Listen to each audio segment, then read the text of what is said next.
What's up, my friend? This is the Fresh Princess of Email Marketing speaking, and you are listening to the Email Soundbooth podcast. Lucky me.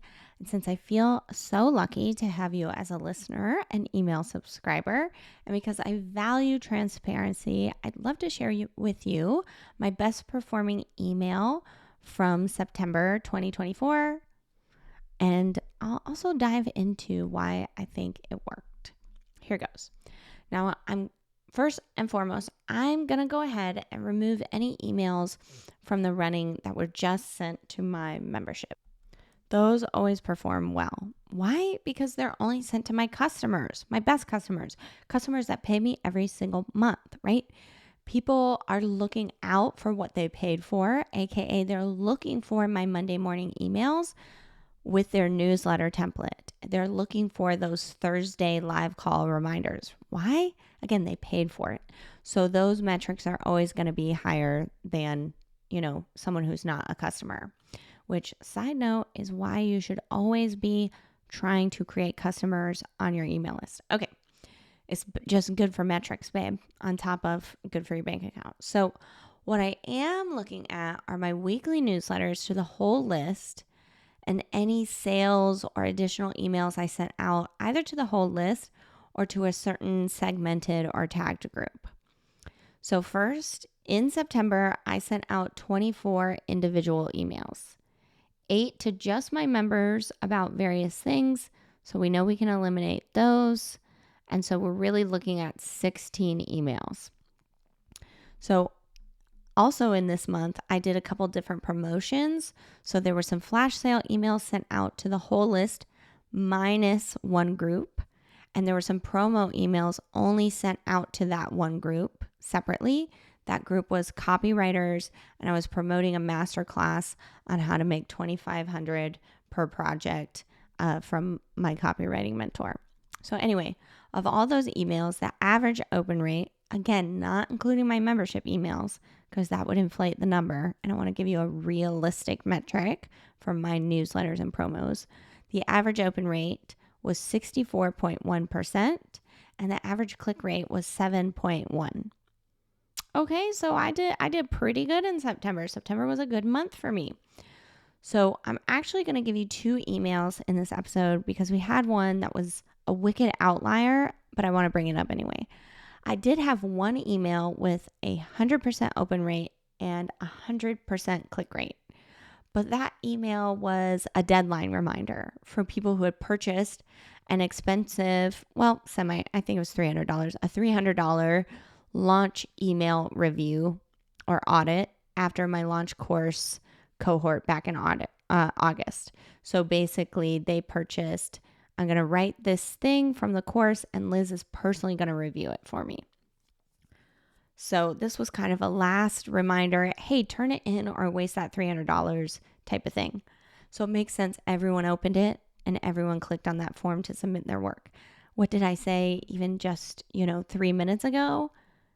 People who buy open emails, right? And this just further proves that. So outside of that email, the best performing email from September was titled Copywriters Let's Go, like LEZZGOO. Copywriters Let's Go. This is the winner for best performing email in September 2024. Yay! Should I do some sound effects? Hang on. I want to put a sound effect. I have an applause. This is the winner of September 2024. Yay! All right, see, I'm picking up the pace with this podcast. After 19 episodes, I feel a little less scared of it. Okay, anyway. Coming in with a whopping 73% open rate and a 15.7 click rate. This bad boy did good for my metrics and my ego. It also led quite a few copywriters into a funnel for a masterclass and program that I love by my copywriting bestie, Caitlin Collins. So sales aren't final yet, so I can't give you an exact number on how much that email is going to make me down the line, but I do know sales are coming in. So not only did this give me some great metrics, not only did it boost my ego, it's boosting my bank account too.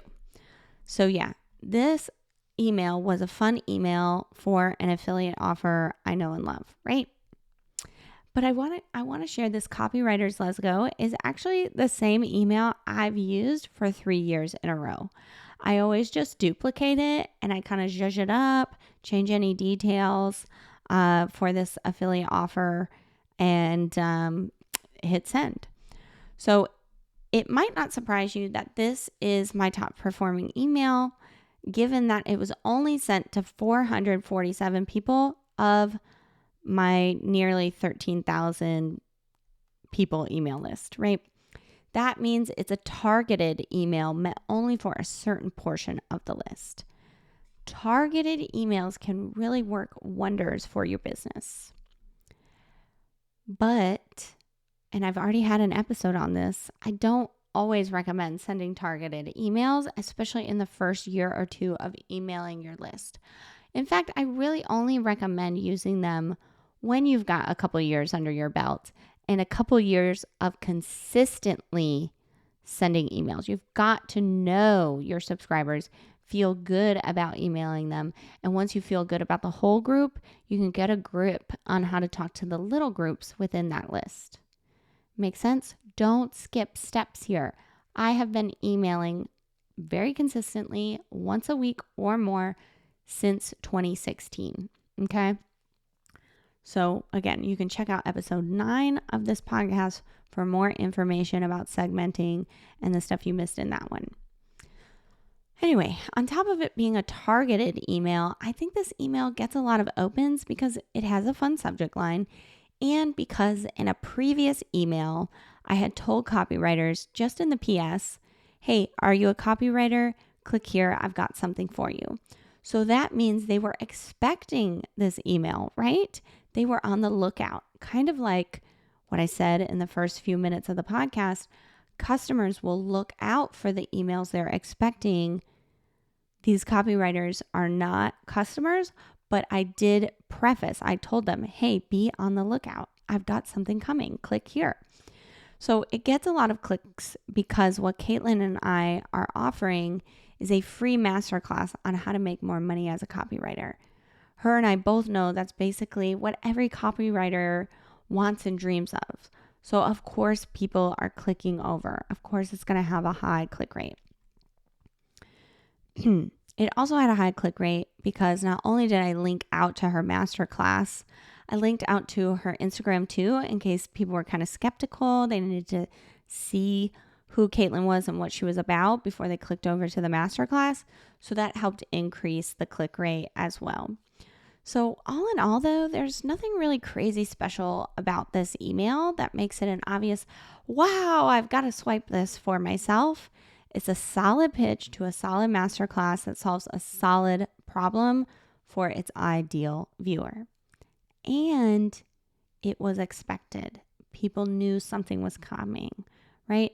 In that first email, and I can't emphasize this enough, in that first email, I said, copywriter, click here, I've got something for you.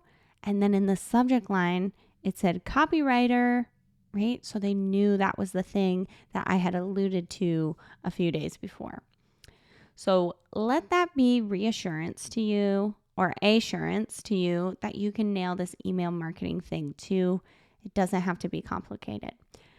Now, I do want to give an honorable mention to a newsletter that was sent to the whole list, right? That was titled Debate. So the subject line was called Debate. It was sent out to 12,331 people, and it had an open rate of 63% and a click rate of 4.1%. This was my most clever email ever, I think. It was launching my podcast, launching the Email Sound Booth, and asking people to join the Email Sound Booth Facebook group and debate on the name of the podcast. What worked well, what makes it so clever and what makes that open rate so quick was the subject line, right? It was controversial. It was intriguing because the night before was the presidential debate here in the United States. And so it was, really invoking that curiosity, that frenzied way of thinking the day after the debate. And I think it was just clever. It's probably one of my favorite emails I've ever done. So I want to give it an honorable mention. It had amazing, amazing metrics.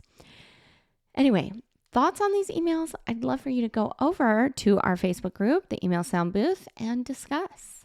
Let me know what your best performing email of September was. And as always, if you need help writing your own newsletters and learning more about email marketing strategy as a whole and how you can get those open clicks sales up, I'd love for you to join Email Marketing Membership. I'll send you weekly newsletter tips, share guest expert trainings from the likes of Ash Chow and Brock Johnson, and see you once a month for live Q&A. Yep, $9. Link in the show notes if you need it. All right, that is it for today. As always, come back and share in the reviews of this podcast how this episode has helped you with your email marketing today. I'm Liz Wilcox. You are awesome, and I'll meet you at the next episode of the Email Sound Booth.